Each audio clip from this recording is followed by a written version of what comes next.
Hello, I'm Nan Simonson, and last week, oh, I was going to give you a date, and I don't remember what the date was, but I posted a Facebook Live and then posted it on YouTube, the subject being inflammation. And there was so much to say. I had so many notes that it was the longest podcast I've done. It was an hour and 20 minutes or something like that. It really surprised me. And I was pleased with the information. And then I realized that I shortchanged you. And what I mean by that is I spoke primarily, actually, exclusively, about the role in our body of food and its inflammatory or its antioxidant and healing effects. So that was all about food. And I'm a health coach with Lifestyle Medical, a facility, a family practice in Riverside, California, and in Redlands, I looked to the east, about 20 minutes east of us, led by Dr. Dysinger, one of the founding members of the College of Lifestyle Medicine. And I am all about the premise upon which Lifestyle Medical and Medicine, the College of Lifestyle Medicine, was founded. It's the fastest growing board certification among physicians in America, and it is going international. And the whole point of lifestyle medicine is that we're looking at the whole body, and that doctors who are a lifestyle medical doctor will look for a way to get you off of pills and away from procedures, as opposed to the allopathic model of short visits, pointed conversations about symptoms, and then a prescription pad to alleviate those symptoms, but quite often never get to the heart of what caused the disease in the first place. So we in lifestyle medicine are, and I'm a affiliate member of the College of Lifestyle Medicine. I've been a health coach with Dr. Dysinger going on 4 years now, and I see my own clients, and I also was just certified with Edit Level 5 as a eating disorder recovery coach. And that was a good fit because I struggled with my own eating disorder for over 55 years. But that's not what I'm talking about today. I just wanted to give a reference point to why I decided to add something to last week's hour and 20-minute conversation, and that is I want to fill some gaps. And those gaps have a lot to do with the pillars of lifestyle medicine. The pillars upon which lifestyle medicine rests are the understanding that we are an organism, and I think I used the word last time, that our bodies work in symphony. And food is one of those pillars. Nourishment is one of those pillars. The College of Lifestyle Medicine promotes what I have chosen and adopted for nearly 4 years now, and that is a whole food, plant-based dietary lifestyle, or as close as we can, or at least focusing on whole foods that are plant-based. And I spoke about that last time, but I didn't talk about any of the other pillars. I didn't include that, and that was a misstep because, for example, sleep. The recommended number of hours that we should sleep, and I've done a podcast on sleep, which is one of the pillars. We call it at our clinic resilience. It's a combination of sleep and de-stressing and dealing with emotions, and we're going to talk about that today. But as it relates to sleep, a person can die if they are deprived of sleep, literally die. having nothing to do with the food they're eating. We must sleep or our brains can't function.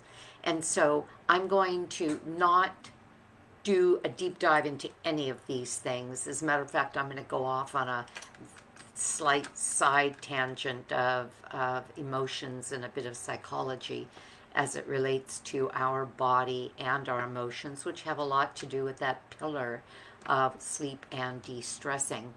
Um, so we sleep is part of what will allow our bodies to rest and to process and to um, I'll say satisfy our diurnal urges, which have everything to do with our circadian rhythm, which is innate in all living things. A circadian rhythm, a rhythm which in our case and in most cases has a lot to do with the sun. We wake up with the sun, we go to bed with the sun, which isn't strictly true because during daylight savings, which we're about to end, times change. But the point is, and the healthiest thing we can do is wake up at around sunup, get light in our eyes, natural light, best of all outside, even for a few minutes with our glasses off, especially if they are sun blocking, as these do. They'll turn dark in the sun and protect my eyes. We want that natural light, not shining right into our pupils, but we want those protons and that natural light because it says to our circadian rhythm, wake up. And we have this thing called a pineal gland that says, okay, I'm going to produce melatonin to keep this cycle going about 12 or 13 hours from now, and that'll start rising and rising. And there's something called adenosine in our system that rises and rises. The pressure of adenosine makes us sleep. The availability of melatonin will actually help us fall asleep. And all of that has to do with the circadian rhythm. And therefore, it's not a joke and it's not funny when we go periods of time without sleep. When we cheat ourselves of sleep because, gee, I think I'll take the red eye and just skip the sleep part and have all the fun part. You ruin your body. Days of that can ruin your body. And what's the ultimate expression of that? Inflammation. It affects processes in the body in an inflammatory way, and it will change our health. So that's one of them. Another is movement. We must move. We don't have a pump for our lymphatic system, and yet our lymphatic system is one of the most important ways that we move toxins out of our system.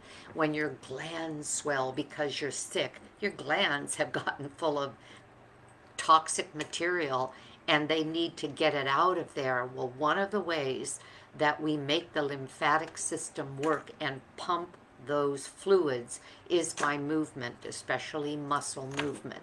So when we've heard in general conversation that the recommendation is at least 150 hours a week of movement, enough to pump the blood, not just casual walking from room to room in the house, that's a starting point, but it's a good starting point and it's valid. That is, 7 into 140? It's about 20 minutes a day, 30 minutes a day. But the more you do, the more vigorous it is, the more you move your muscles, the more you have striking of your feet to help your bones understand that they better stay strong. The stronger you become as an organism, and the less likely inflammation will affect you. But just as importantly, it helps prevent inflammation because we send out signals all over our body when we are moving that all is well and that our processes are being well taken care of. I'm just generalizing everything because I don't want any of this to be a deep dive into any of that. I've done all of those things. But there's a sideline, and I'm going to take you to it because our pillars include food, nourishment, and what we put in our body, keeping out of our body the toxic substances like tobacco, addictive drugs, alcohol, overconsumption of any of those things can make a difference, cause inflammation, make us sick. Uh, that's nourishment. Movement. I've given a very tiny overview, and my book, Aging Powerfully, is partially a memoir, but partially it's an anagram. Those first 5 words are the first 5 letters of power, are the pillars of lifestyle medicine: purpose, others, um, whole food, plant based, exercise, meaning movement, and R is rest and relaxation, and that includes sleep and an emotional, um, oh, emotional health that comes about when we take good care of, especially that pillar. And then the other one is we've got rest, we've got movement, we have, did I forget anything? Oh, purpose is what I wanted to bring up, but I'll get down to that at the end. Community, movement, resilience, and nourishment, and then purpose. Okay. Let me tell you what I've got here. One of the things that can be inflammatory is when we are ignoring our own body's signals. And I was listening to somebody speak recently, and I loved the way he said it. He said, am I asking myself when I'm having I'll call it inflammatory response, a lack of health in some way, am I asking myself, excuse me, what is my body saying no to that I'm not saying no to? In other words, what am I doing that my body is saying, oh, heck no, and that I just keep doing? The body will always send us signals. These signals will show up ultimately in the form of inflammatory processes. One of the stories I told when I was speaking about the food was my going into Canada and having foods that I normally wouldn't eat, foods that are fried, deep fried. The oil is inflammatory, the frying process, and the structure, the degraded structure of those oils especially, is inflammatory. And I, at that time, in those 2 weeks, began to develop the symptoms of the rheumatoid arthritis. I left way back when I began eating whole food, plant-based, or, in a reasonable amount of time, it began to start to disappear. Well, there it was again in Canada. One of the things I hadn't thought about was that we spent a lot of time out in nature, and I was really stressed because everybody in Canada told us, when you're out in nature, and we were out in the alpine meadows, and we were in the Rockies, the alpine Rockies. We were way up north in British Columbia, around Banff, and even a couple of hours higher than that. And we had no protection. We had no bear spray. We had nothing, because my husband said, I've camped all my life and we're fine. And I kept thinking, there are no grizzlies in Sequoia. Give me a break. And I was scared the whole time. And so I was tense during a lot of that trip. And hey, I wonder if that had something to do with the inflammatory response. And it goes back to what I just said, is my body saying to me no to something that I should be paying attention to. Who knows? Okay. So I recently heard of a book that I wanted to mention because it has something to do with what I brought up in my own book. A Dr. Jeff Rediger, Redigere, wrote a book, cured. Strengthen your immune system and heal your life. The life-changing science of spontaneous healing. This is about people who were given diagnoses of irretractable and irreversible illnesses and told they were terminal and with no hope. That's very similar to a book that I mentioned in Aging Powerfully, Dr. Kelly Turner's Radical Remission. She had interviewed 1,500 such people, and she researched end games with these people, didn't just take it as a conversational truism, and came up in her case with 9 commonalities of what these people did to reverse their what was supposed to be terminal illness. And Dr. Rediger also wrote a book in that same vein. And what they talked about in these books was this: they manifested changes in their behavior, which then manifested changes in their how they slept, how they de-stressed, their relationships, their emotions, and in many cases made peace with the past. In other words, these were things that had nothing to do with food. These changes helped modify and eliminate the inflammation in their bodies. And to put it simply, we have an exterior and an interior environment, and both of these are complex, both of them are relevant, and that we can, in with these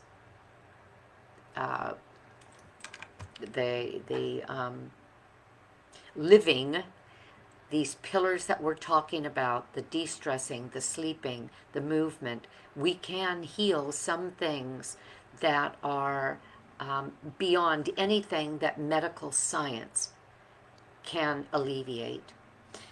In both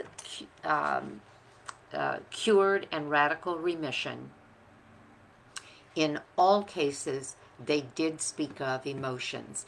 And I was just listening to a podcast, a couple of hour, 2 hour, 12, 15-minute podcast with Lewis Howes, and I mentioned him in the last, in my last podcast, and a Dr. Gabor Mate, and they discussed Dr. Mate's book that will be coming out in September. It's not out yet. It's called The Myth of Normal: Trauma, Illness, and Healing in a Toxic Culture. It has everything to do with emotions. The Myth of Normal: Trauma, Illness, and Healing in a Toxic Culture. The podcast name was Breaking Addiction, Why You Feel Lost in Life and How to Find Yourself. Now that doesn't sound like anything that would have anything to do with what I'm talking about today, but I'm going to read you from these notes so I don't miss something. An important point that was made is that emotions and relationships, good and bad, significantly influence the state of our bodies. Dr. Mate refers to Dr. Daniel Siegel, an LA psychiatrist who's very well known and very well respected, and who talks about something called interpersonal neurobiology, and his research showing that what's going on in our brain and our mind affects that of others, the brain and mind of others. And Dr. Mate extends that to what he calls interpersonal psychology or physiology, and that's what's going on in our body affects the bodies of others. In other words, when we're with others, we pick up on their strength, we pick up on their fear, we pick up on their balance, joy, satisfaction in life, their lifestyle, and they pick up on ours. And the importance of others in our lives has a lot to do, in community, that's one of the pillars of lifestyle medicine, has a lot to do with not being lonely, because loneliness affects our adrenal system and affects our willingness to live. But just as important, the people that we spend time with, our knowing someone has our back, our having their back, someone simply knowing who we are, our power to pick up on the positive or negative of those in our life can and should lead us to make decisions as it relates to relationships, going after them, seeking them out, um, being around positive people, looking for people that have what you want. All of that will affect your mind, will affect your body, as your body and your behavior and your habits will affect other people, to the degree that the end game here is how well your body, or how much your body is affected by an inflammatory process that has to do with the negatives, in other words, the downsides of any of these things that we're talking about. Because what happens is outside activities, outside behaviors of others, of our own, that are stimulated by our emotions or our thoughts, affect our adrenals. They affect our nervous system. They affect our brain. All of which, if um, if I'll call it inflamed by these processes that are overexcited, that are over depressed, that are pumping out adrenaline and cortisol, are going to end with what this subject is about, which is the a inflammatory response. And that inflammatory response has everything to do with the chronic diseases that I spoke about last week. Okay, Dr. Oh, and he also referred to, and this is again getting into something I didn't think I was going to talk about today, but I couldn't help it. As I was listening to him, I thought some of these things are just too important. He also, or being spoken about here, was also emotional repression. Things that started early in our lives that became habits and behaviors that we have now that we don't even realize can be traced back to situations way in our past. And I'm going to read my notes at this point, so again, I don't miss it. Dr. Mate expressed his belief regarding childhood trauma, and especially sexual abuse, which he ties very closely to the source of addictions. His belief is that an addiction is, and you may be hearing this and thinking, man, I don't have an addiction. This doesn't apply to me. Sometimes it's just bad habits. Sometimes it's the overt expression of tension or a negative emotion in the form of doing a thing compulsively, repetitively, that isn't something that's serving you well. I think Dr. Mate said an addiction is something that you do again and again, although you want to stop, that affects your life in a negative way. So an addiction could be anything. It could just be shopping too much, sleeping too much, yelling too much. In any case, I'll finish what I'm reading. His belief is that an addiction is a coping mechanism for anything that we feel trapped in. One of the first things to address is shame and secrets. In my case, and now I'm actually saying this, in my case, it was an overriding emotion of shame for the secrets that I had all my life. With an eating disorder as severe as bulimia, everything was a secret. Nobody knew me. My friends, when they read Aging Powerfully, and that's that first part of the memoir part of the book, and I described that, said I had no idea. And some of these friends had known me for decades and didn't know. Well, how do you handle something like that? Shame and secrets. It's a valuable exercise to take the time sometimes to unravel all of those things. The day I published my book, I threw all of that to the wind to a degree. I'll leave this part by saying that what it comes down to is dealing with and healing emotional loads with the goal to ultimately embrace our authentic self. Simply moving toward freedom involved here. Emotional discord resolution, past trauma identification, and acknowledgement should be given its due weight as it relates to any disease process due to inflammation, because it's actually inflammatory to have these emotions locked up inside of us. What's in your mind cannot be separated from what's in your body, with the end product being, again, inflammation as a response. Okay. Getting to know ourselves and who we are and why we behave as we do and what we avoid. In other words, a deep dive into who and what we are,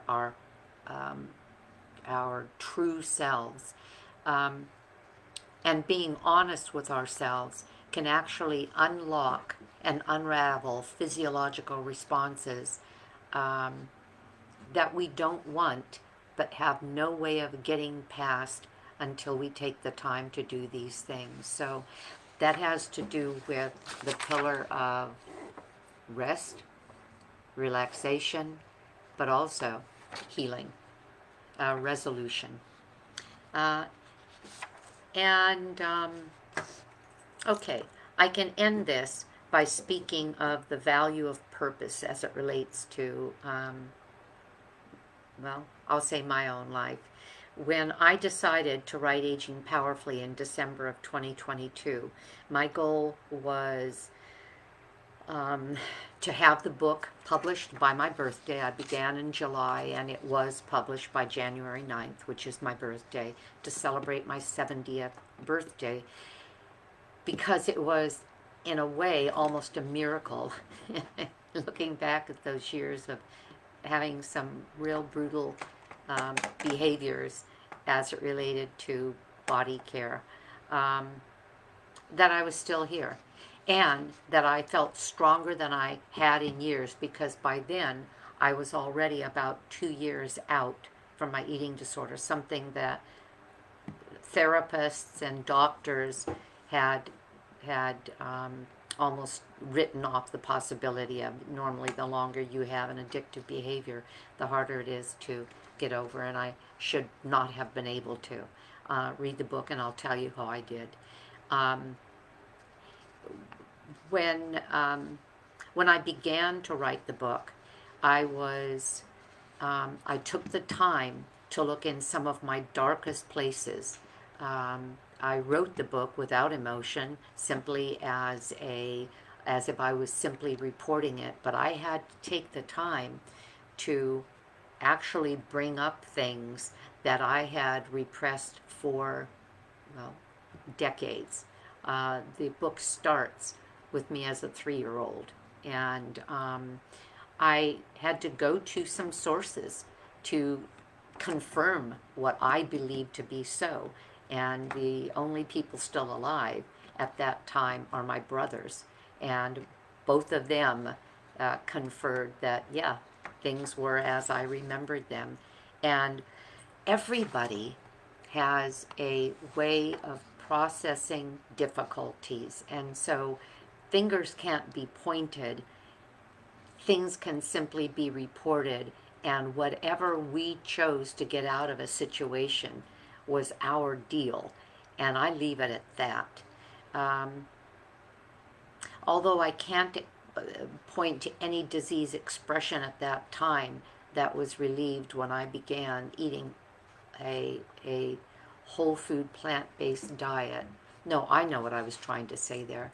Um, I can't point to any disease that was specifically caused by the eating disorder, but I can say that by the time I knew I had to do something, um, all of my medical records and all of the charts were showing that I was in trouble, and I mentioned that in the last one, so I'm not going to go into that. Um, so where does all of this have to do with uh, with inflammation? I'll say that when I began working as a coach in 2019, the beginning of 2019, I did a deep dive into lifestyle medicine because I was coaching people with these pillars. In other words, total self-care. Total self-care that involved the physical, the emotional, and the mental. Not as a clinician, I'm not one.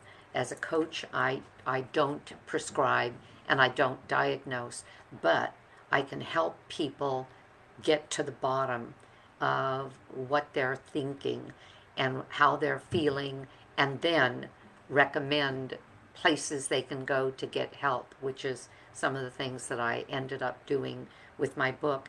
But the point is, in order to do that, I took the time and did the work to evaluate how I was taking care of my emotions, wrote the book, and was able to finally look at things and come through it on the other side as if it was like, thank goodness that's taken care of. It really wasn't taken care of. Once things were sort of scratched up, there were things that had to be looked at, but that's okay. It was a lot better than believing that uh, those things didn't matter by simply not looking at them. So that's all kind of nebulous, and I'll leave it at that. Okay, I got my food right. I got the other pillars right, and at 71, I'll be 72 in, I don't know, 4 or 5 months. I can say that the decisions that I made and that I'm recommending here were so well worth examining and taking on, and I want to recommend the same if you're looking for resolution from chronic disease with the understanding that inflammation is at the base of all chronic disease, that food will make a huge difference, but there are some other things that might have to be looked at. Your movement, your community, your emotional state, and what's in that whole package, um, as I brought up. Oh, and finally, your purpose. That's what the book did also. The book gave me purpose. Now that I'm okay, now that I've got this new life from 70 maybe to 100, my job, it's ordained, is to do all I can, as I'm doing right now, to pass on the messages. I know it, and hope that it resonates with somebody. So that's it. We're done. Thank you for tuning in. Subscribe to my channel. They all say that, and I realize it does make a difference. Consider Aging Powerfully. It's a good read. And have a great day, because I know I'm going to. Bye-bye.